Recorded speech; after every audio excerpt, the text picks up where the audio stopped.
You alone are worthy of all praise and honor. O po, Panginoong Diyos, narito kami ngayon na nagpupuri at sumasamba sa inyo. Tinataas po namin ang inyong banal na trono, na kinikilala namin na ikaw ang hari, na ikaw ang Diyos, ikaw ang Panginoon, at wala nang iba pa. Kaya sa paglapit po namin sa inyo, kami po ay humihingi ng kapatawaran. Patawarin mo po kami, Panginoong Diyos. Linisin mo po ang bawat isa at hayaan mo na may handa ang bawat isa sa pakikinig ng inyong mga salita. Hinihiling namin ang inyong banal na Espiritu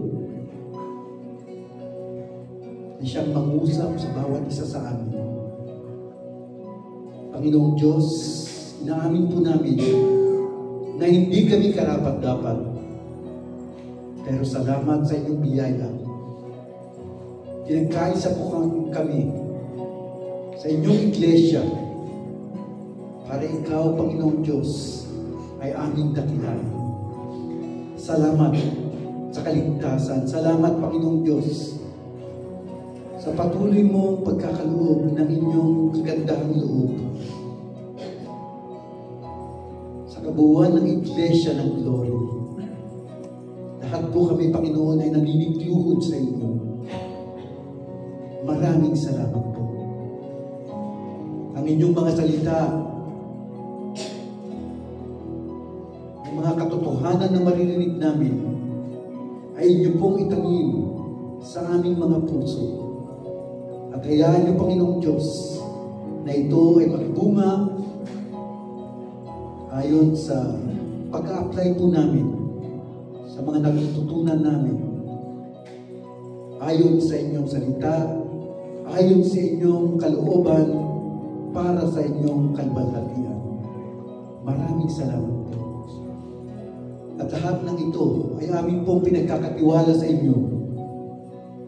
Sa pangalan ng iyong anak na si Jesus, na aming Panginoon. Amen. Amen.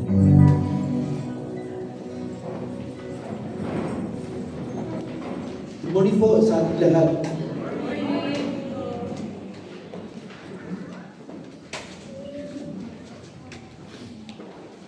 Last week ay napakinggan po natin ang isang mensahe para sa bagong taon, year 2025. At ang mensahe po ay para malaman natin kung paano tayo mamuhay sa taong ito para sa kalwalhatian ng Diyos. Living for God's glory. At aminin po natin, hindi ko madali yun. Kasi maraming distraction. Although yun ang ginanais natin, maraming mga pangyayari ang darating upang sa ganun mawala tayo sa focus. Kaya sa umagang ito, ang topic po natin ay tungkol sa isang spiritual discipline kung saan magtuturo sa atin kung paano tayo mag-focus sa ating Panginoon Diyos. Last week, narinig rin po natin ang mga testimonies, lalo na yung mga senior, hanggang kanina, narinig po natin yung mga patutuo ng mga pangyayari nung ang mga senior ay nagkaroon po ng fellowship. At ipapakita ko ang ilang mga larawan para patunayan ang kanilang kagalakan. Pero ito ay patungkol sa kanilang eating fellowship. Kung napapansin nyo, sa kanilang pagkain, parang hindi sila magkakakilala. Diba?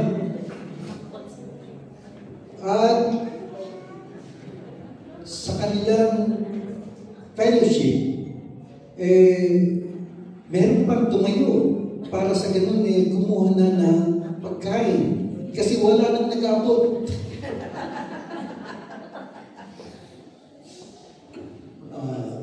Ang buwan po ng December at maging ang mga unang araw ng January ay talaga namang panahon para tayo ay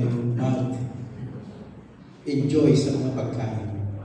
Di po ba? Ano ang isang salita na pwede nyo sabihin kapag nakikita nyo itong mga ito? Magkakaiba. Ano?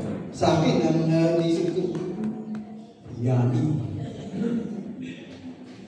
At ito po ay feasting. Meron pong panahon para tayo ay mag-feasting. Yan po ay blessing. Pero meron din pagkakataon na binigay ang Panginoong Diyos para tayo ay mag-prayer and fasting. Ito po ang topic natin ngayong umaga. Dahil noong mga nakaraang linggo ay nai-announce na po ang tungkol sa gagawin natin. Umpisa bukas. 5 araw po yun, magkakaroon po tayo ng prayer and fasting as a church. Kaya, sa umaga nito, ang nais kong ibahagi sa inyo ay kung ano talaga ang fasting. May ilang mga halimbawa para lalo natin maintindihan ang ating gagawin. So, ano ba ang fasting? Ito ang isang napaka-simpleng definition ng fasting. Fasting is the practice of voluntarily abstaining from food for a set period of time for spiritual purpose. Subukan po natin himay-himayin ito. Ang fasting daw ay isang gawain. It is a spiritual discipline. Ano ba yung mga spiritual disciplines na ginagawa ng mga mananampalataya? Pananalangin, pagbabasa ng Biblia, pag-aaral ng salita ng Diyos, meditation, fellowship, worship, kasama na rin po fasting. Yan po yung mga ginagawa ng mananampalataya upang sa ganun lalo silang maging matatag sa kanilang pananampalataya, upang sila ay lumago bilang mga Kristiyano. So take note, ito po ay voluntary. Hindi po sapitan. Hindi po natin sinasabi na kapag hindi ka sumama sa prayer and fasting, ay hindi ka makakasama sa sports fest. O kaya, kapag ikaw ay hindi nakiisa sa prayer and fasting natin, hindi ka makakasama sa raffle pagdating ng December. Wala kang ganoon. O kaya, kung ikaw ay isang senior, hindi natin sinasabi na kapag hindi ka nag-prayer and fasting, hindi ka sasama sa susunod na outing fellowship. Hindi po ganoon. Voluntary. Ibig sabihin, sarili po natin. Hindi sa pilitan. Pangalawa, it is abstaining. Ay, ibig sabihin ng abstaining ay titigil o iiwas o pigilan ang ating sarili sa mga bagay na ina-enjoy natin. At ang madalas diyan ay pagkain. Di ba? Usually, gusto natin masarap ang ating pagkain. Kapag nakita-kita ang mga magkakaibigan, saan tayo kakain? Kapag nagme-message, saan tayo mag-fellowship. Kasi pag fellowship, kasama ang pagkain. Usually, pagkain tayo nag-abstain. Although, in the book of Isaiah, ang sinasabi ng Diyos, tignan niyo ang inyong puso. At yun naman po ang mahalaga. Kayo ba ay sumusunod sa mga pinagagawa ko, sabi ng Diyos? O inaapi niyo yung ibang tao? Although nagpaplastic kayo, pero yung puso niyo ay malayo sa akin, bakit wala? Pero usually, sa Biblia, ang fasting po ay sa pagkain. Bakit sa pagkain? Kasi kung titignan po natin yung kwento ni Adan at saka ni Eva, yung unang panunukso, ano ang ginamit? Pagkain. Sa New Testament, after 40 days na nag-fasting ang Panginoong Jesus at siya ay nagutom, nilapitan siya ni Satanas at ano ang unang tukso sa kanya? Gawin mo pandesal ang mga bato ito. Gawin mo tinapay. Pagkain. At usually yan ang kainaan natin. Di ba? Sabi nga nila kapag nag-aaway daw ang mag-asawa, ang gagawin lang ng babae, maghanda ng masarap na pagkain. At kapag nakita na ng lalaki na masarap yung pagkain, mawawala na yung kanya. Totoo ba yun? At kapag ang lalaki naman ay sinusuyo ang kanyang asawa, imbitahin lang niya sa isang magarang restaurant. Punta tayo sa 7th floor. Hindi balik dala kong may-ari nun. And voluntary na pagpigil sa mga ini-enjoy natin, halimbawa ay ang pagkain for a set period of time. Hindi po ito panghabang panahon. Ibig sabihin, merong mga pagkakataon na nagpapasting. Sa Biblia, meron pong 40 days fast. Meron naman yung maghapon lamang. Meron naman yung sa mga Kristiyano, meron yung 3 araw, 5 araw, 7 araw. So, nasa tao po na nagpa-fasting kung hanggang kailan. Meron akong kaibigan noon sa La Union, isang pastor, na nung yung church na kanyang pinapastoran ay isinama niya sa programa ni Rick Warren, yung purpose-driven life. Nung nilaunch nila yun, nung inumpisahan nila, nagkaroon ng prayer and fasting for 40 days. At maging dito po, sa Iglesia ng Glory, meron mga nagpa-fasting dito. At mamaya, papakinggan natin kung ano ang kanyang testimony patungkol sa ginawa niyang prayer and fasting. So, ito po ay for a set period of time, merong panahon, and for a spiritual purpose. Ang purpose po nito ay spiritual. Kasi kung ikaw ay hindi kumain, pero hindi ka nanalangin, ang tawag doon, diet. Although, yung mga nagda-diet, meron pa rin benefit. So, ano ba ang ginagawa ng fasting? Marami po. Kasi ang fasting, binanggit sa Biblia more than 70 times. So, sa umagang ito, ang ibang ibabahagi ko ay 3 bagay lamang na benefits ng fasting sa spiritual side.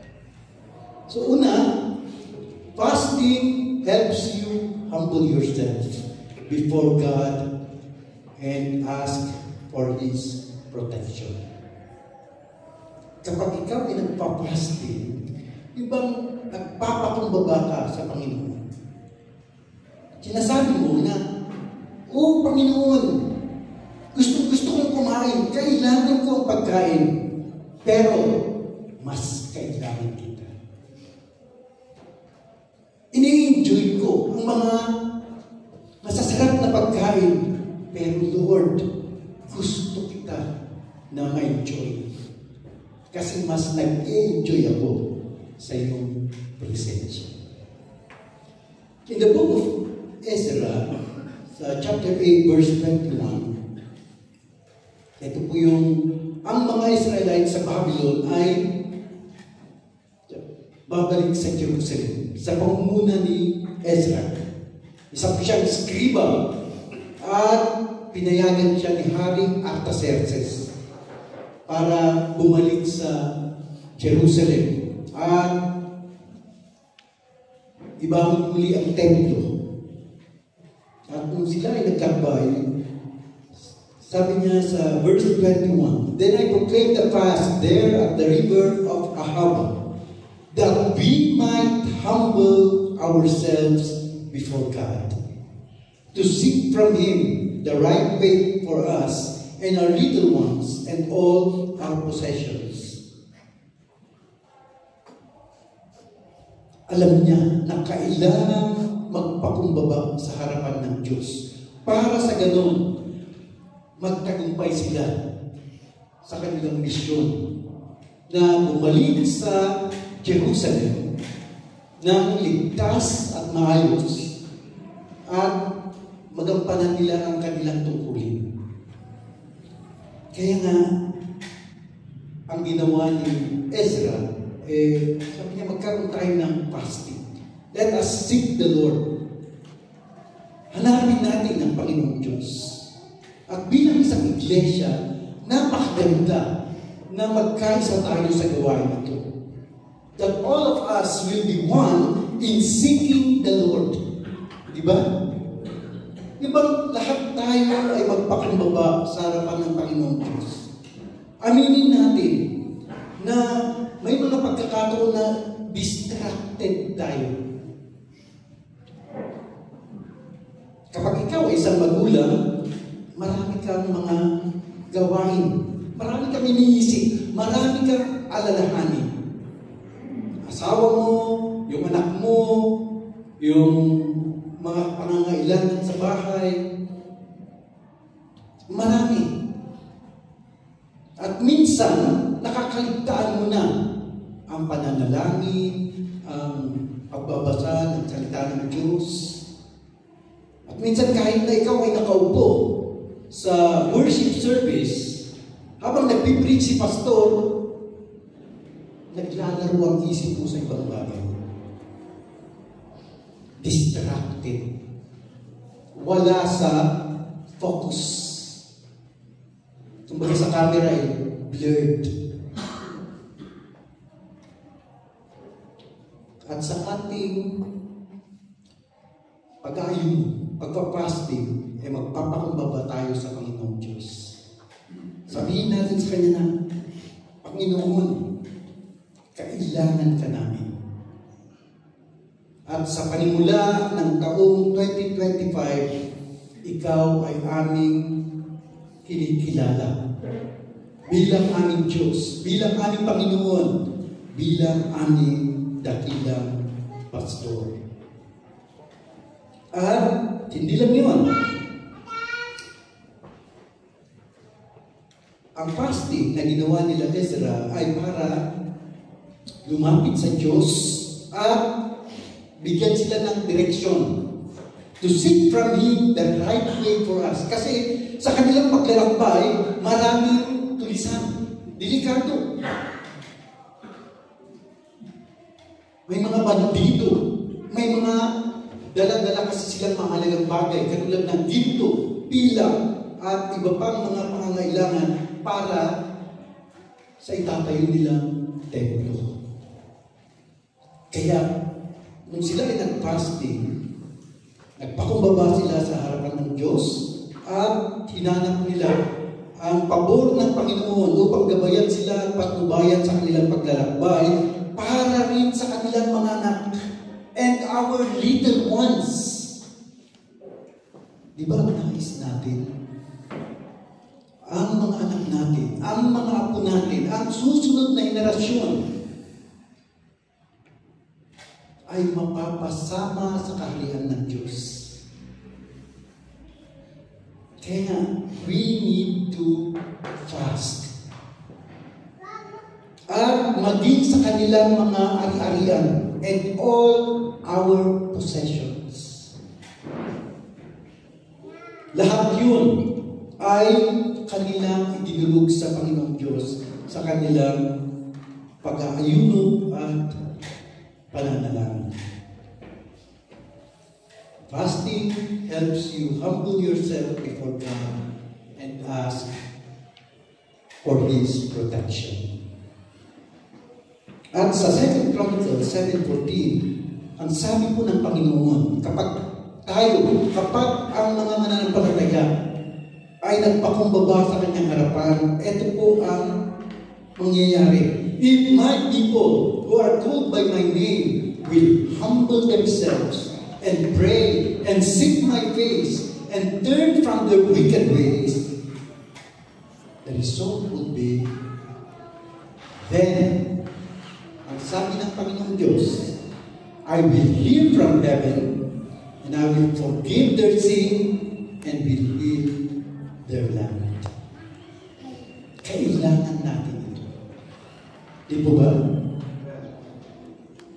Ngayon, kung basahin mo yung mga lumalabas sa social media, nag-uumpisa ng magtirahan ang mga politiko. At hanggang palapit ng palapit ang eleksyon, siguradong marami pang lalabas. At magkakaroon ng sakitan. Last year na, yung unity ay nawala na. Nabuwag na. At sino ang kawawa? Ang mamamayang Pilipinas. Di ba ba? Ang bansang Pilipinas. We need healing. As a church, kailangan din natin ng healing. May mga pagkakataon na nasasaktan tayo. At ang Diyos lamang ang pinanggagalingan ng healing. Ang Diyos ang magbibigay sa atin ng kapayapaan sa ating mga puso.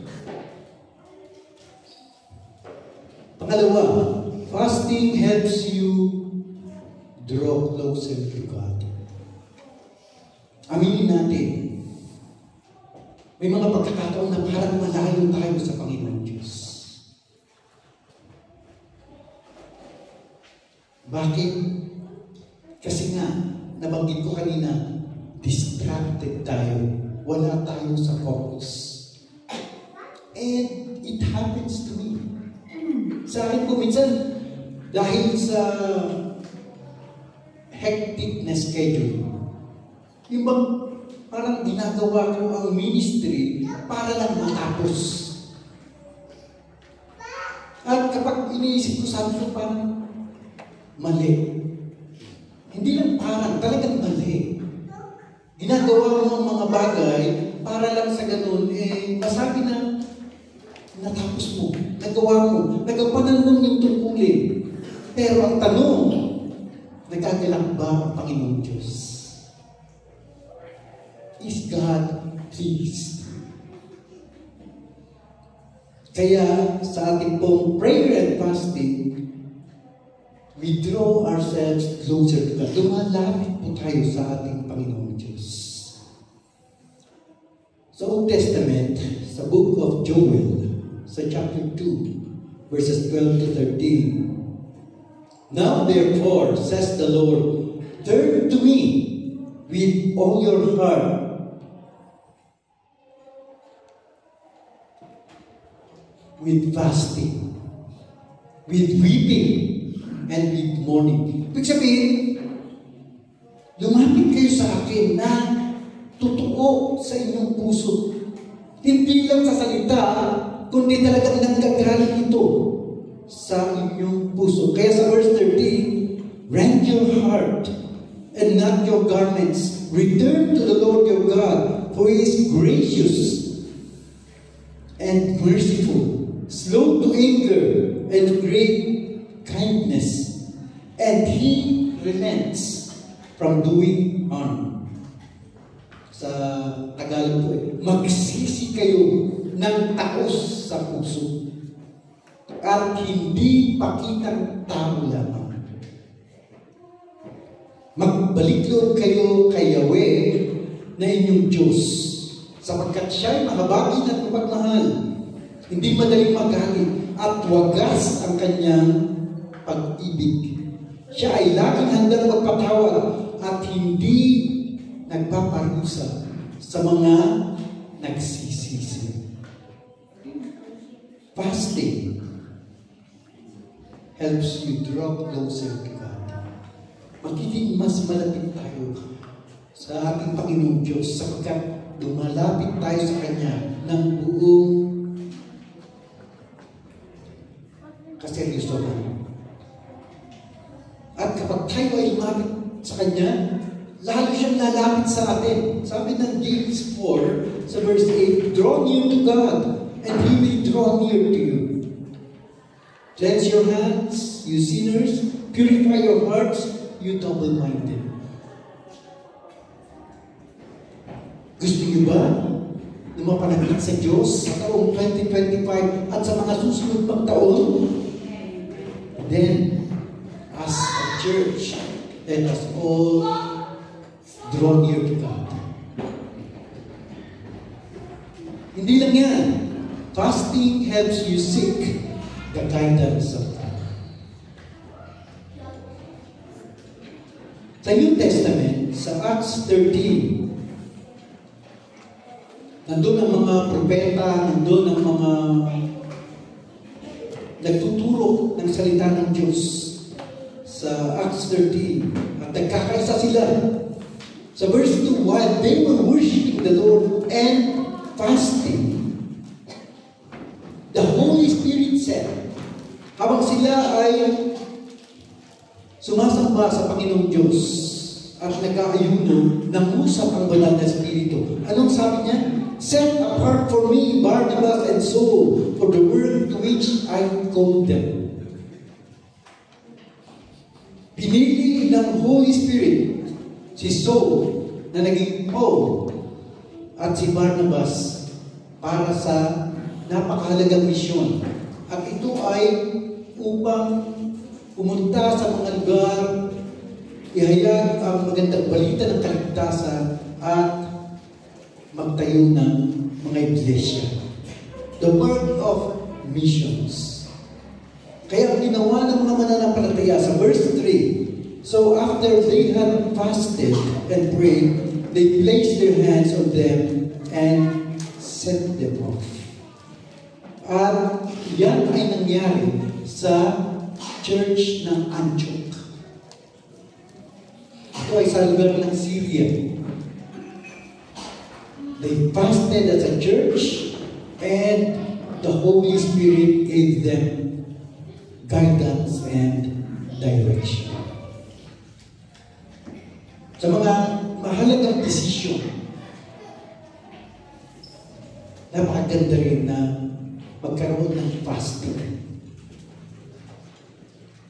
Ito yung pagkakataon na talagang, "Opo, Panginoon Diyos, ito ang mga pangangailangan namin. Pero, isasantabi namin ang mga yan sapagkat alam namin na Ikaw ang magkakaloob ng lahat."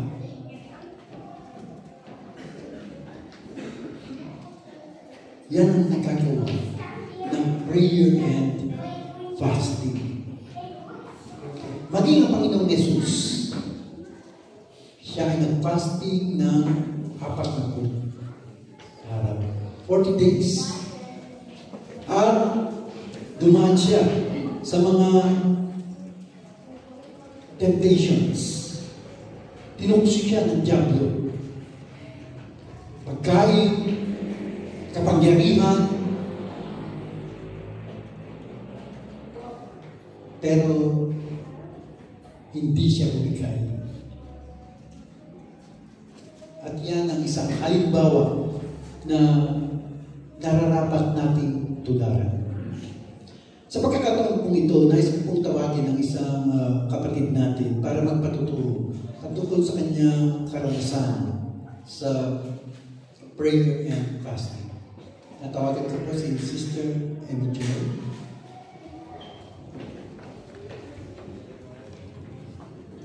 Good morning po.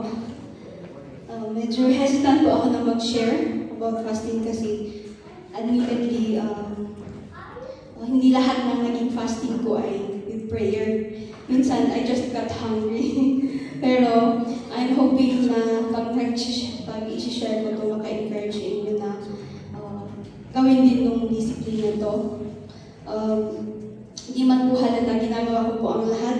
Hindi makakayan sa tulong ng Diyos na ma-develop yung disiplina ng pag-fasting. Though hindi siya visible, pero I'm trying to do it. And then I have tried intermittent fastings, yung skipping a meal, yung 1 meal, 2 meals, ganun, 1 day, 3 days, then 6 days, tas na-reach ko ang 40 days last year. At nakita ko nga, ngayon inaaramin na ijay spiritual na biyag ko.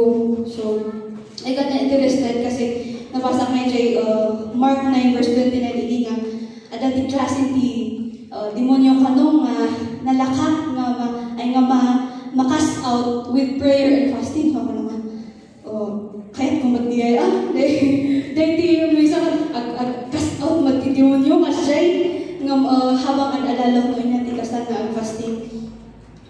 Na-develop dyan hunger po. Yung uhaw at gutom sa mas malalim na relationship sa Lord. So, sa paulit-ulit na pag-fast, natuto akong maghanda muna physically, eating healthy foods. The first few days, hanak ko na nga, agkapit ako hanan na nga sakit-sakit ti ulo kasi talaga nga kumugtar no, withdraw. Tas spiritually, I have the preparation ka praying and asking God no, niya ti goal na dyan fasting, niya ti prayer points, na dapat ba ti break habang mag-fasting nga manong nga duration at least nakaset on di ay no kailangan kaano ako mag-end. And then during fast, no ijay longer fast, that the times nga very funny nga at the dream ako ngayon di mamakan. Minsan kat dapat yung time nga, uy, abay ka naman kat nag-fasting, fasting ka kung ijay dream ko. So, nag-adamay, di ama ko, nag-set ijay ko. Pag-reading ko, na-realize mo, ay, bagtahaan. Dream lang kayang di day. At struggles na talaga nga, mag-dream, di kas lamang mangan. Kakas na yung ngayon, kat-over, lumiso ka kas na, naraman ng pa ijay makan, ijay dream. Nung ijay pag-fasting ko matlang nagaluti na dreams ko matlang meaningful, comforting moments na inusar ni Apo Diyos.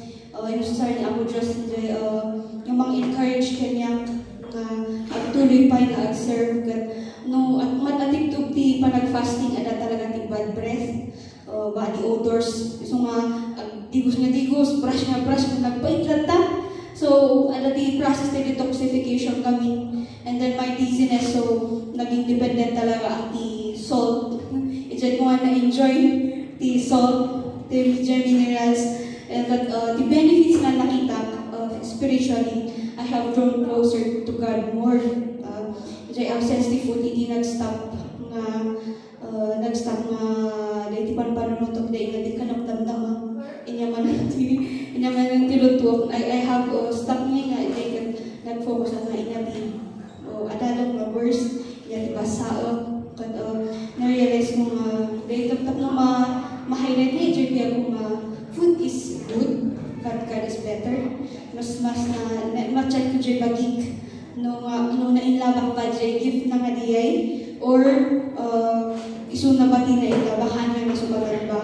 So, habang ang sustingak na development lang di deeper understanding di God's di sa omi ako Diyos. So while fasting, I have feasted also on the on this word that di may sa nga naging benefit na ada di strength.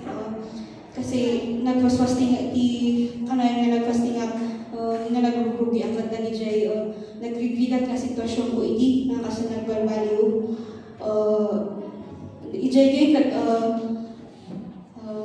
na ito dahil nakipis ni Joy kasi di may sa instance that natay ni Mama Mi thankfully inlead ako niya ako Diyos na nag-fasting ako di one day tas kamalungan na di ay natay ni Mother Mi nangay is settle there is hanggang ma-explain yung peace na Joy so idi madamati lamay kat ijay idi burial tas sa celebration na talaga because we know that we have sent our mother home ijay rest kat dahil nagtal na caring lang niya ako Diyos kat di ay hanggang nag-ijay ada talaga strength ada di sabsabali nga joy and then di may isa nga nakita ka benefit na kat guidance kasi siya tayo tao makasla feeling ko ka na yung naiawawan dalumang gamin nga tao amo da ngay di career nga pilyenda amo da di plano da di biyagda siya kami katako amo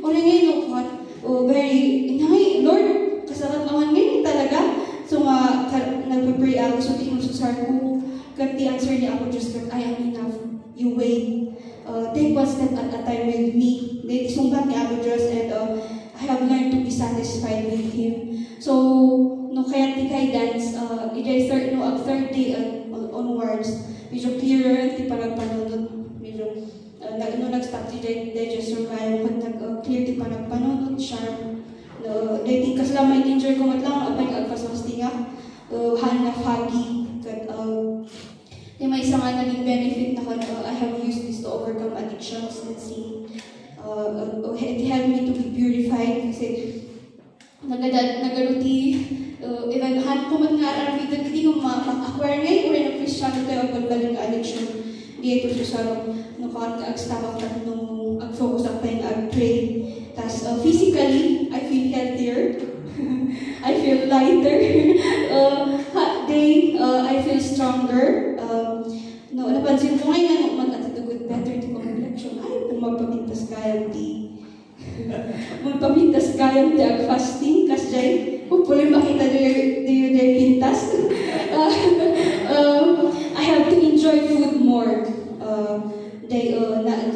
cleanse gayang di palad kat then nagsimple nga nag-iwas gayang asin gayang maramanati mineral na pag-uray dyan oats na awan ti asukar na ay may gayang makanan so then I have nakita nga fasting alati more appreciation i-give me kind of food with lang and then it's my one way of overcome the unhealthy relationship with food then ipaprocess ko pa lang di ay sumahan na kayo just di ay kasi di ay pa lang araramito ko pa lang and then ko na ni John Piper na God is most glorified when we are most satisfied in Him di kasi lang naging agbalbalin nga thing na di manag-fasting ko na mamisan ay di han na mamisan na kanayon di ay making the flesh the body weak so that our soul and spirit will arise so that we will grow more closer to the Lord so hako ay pagbagang na kaya na dito I am holier and mightier no I have realized that I'm the weakest that's why I do this nalaka mamatin nagaluti pagkang kamali ako so that's why I need God more so that's why I'm fasting it's not because they stronger kat maiday tayo ni ako Diyos if as I share this with my encouragement lang to God be the glory.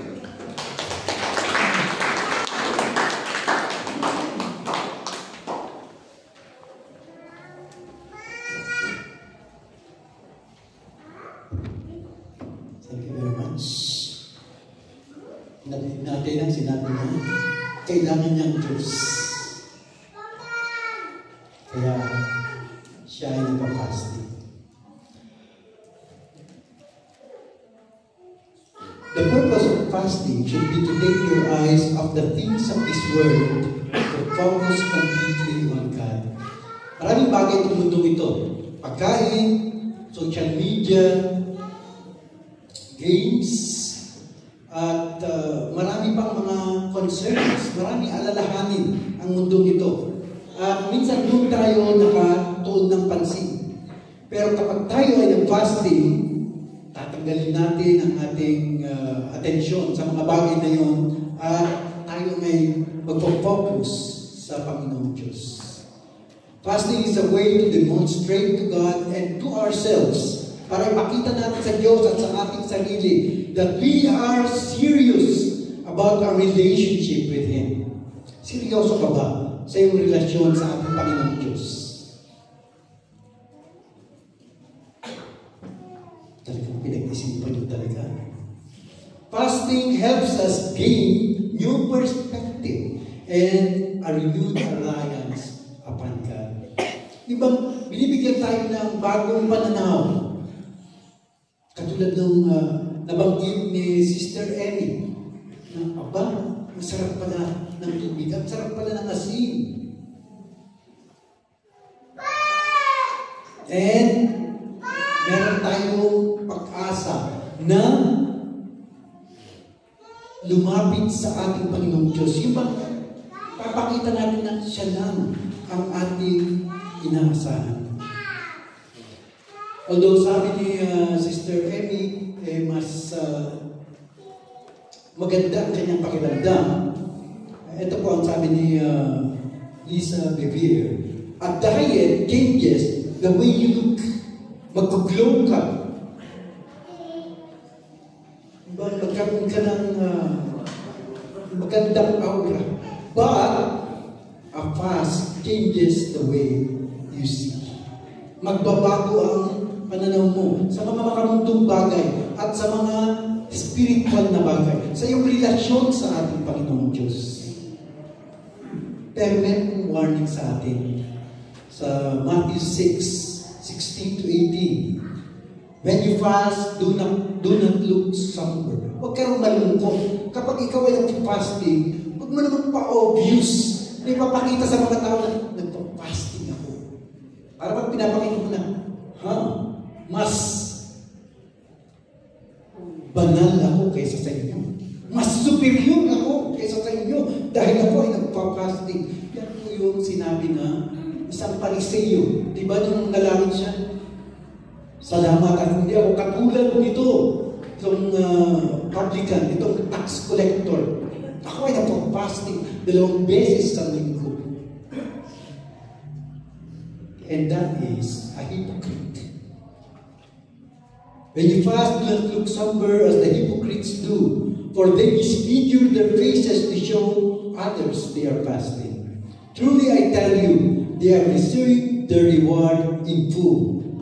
But when you fast, put oil on your head and wash your face, so that it will not be obvious to others that you are fasting, but only to your Father who is unseen. And your Father who sees what is done in secret will reward you. Ang Diyos ang magkakaloob sa iyo dahil sa iyong ginagawa na siniseryoso mo ang iyong relasyon sa Kanya at patuloy kang lumalapit sa Kanya. So, prayer and fasting, number 1, helps you humble yourself before God and ask for His protection. Pangalawa, it helps you draw closer to God. Narinig po natin sa testimony kanina ni Sister and Joy. Helps you seek the guidance of God. At yan ay ilan lamang sa mga nagagawa na fasting. Kung nabasa niyo yung tarpaulin sa ibaba, nakalagay po doon, Christian fasting at its root is the hunger of a homesickness for God. Naranasan niyo na ba mapalayo sa inyong mga tahanan? At naramdaman niyo na kayo ay homesick? Gusto mo nang umuwi. Naalala ko ito nung ako ay sumasakay ng barko. Initial na kontrata 8 buwan. 8 months. Pagkaraan pa lang ng 3 months, nag-impake na ako. Naka-impake na yung damit ko. Kasi na-homesick na ako. At ganoon ang fasting. Parang gusto mong makapiling ang Diyos.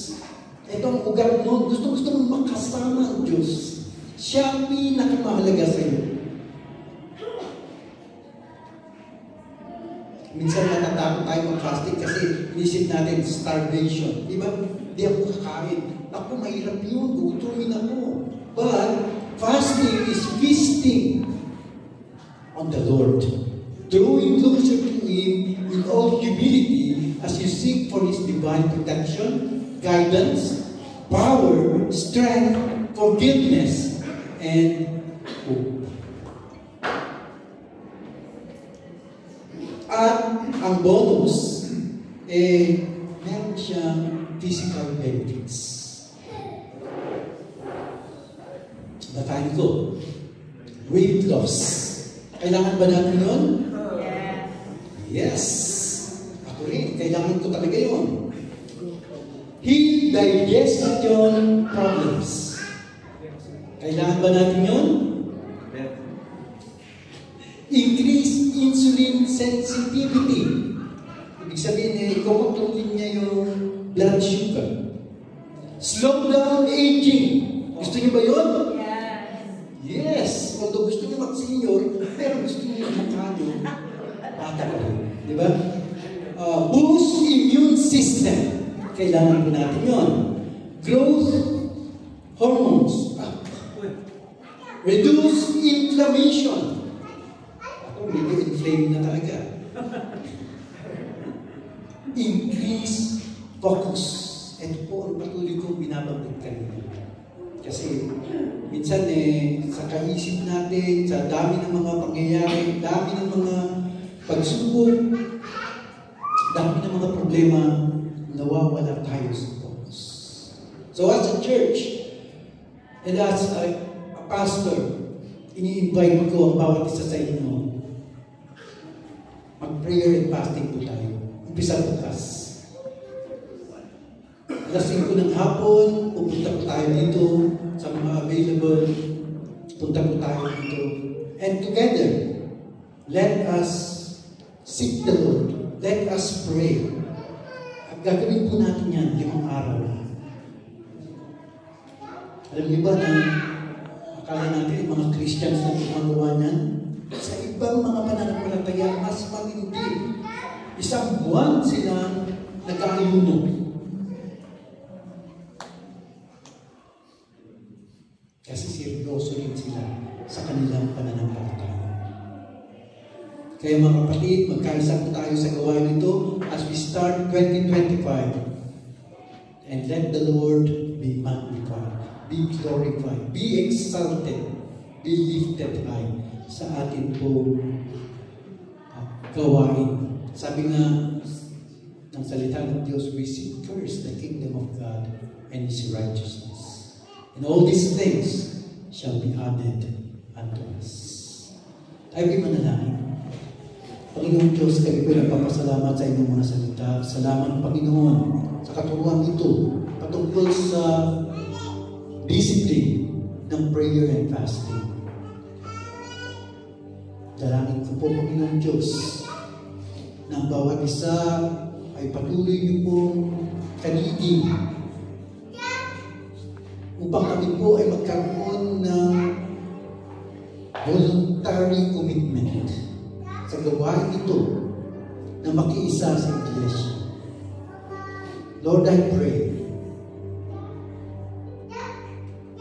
na sa gawain po ito ay patuloy po kaming mapalapit sa inyo. Lalo po kaming mapalapit sa inyo bilang aming Ama. At hinihiling ko, Panginoong Diyos, ang iyong banal na Espiritu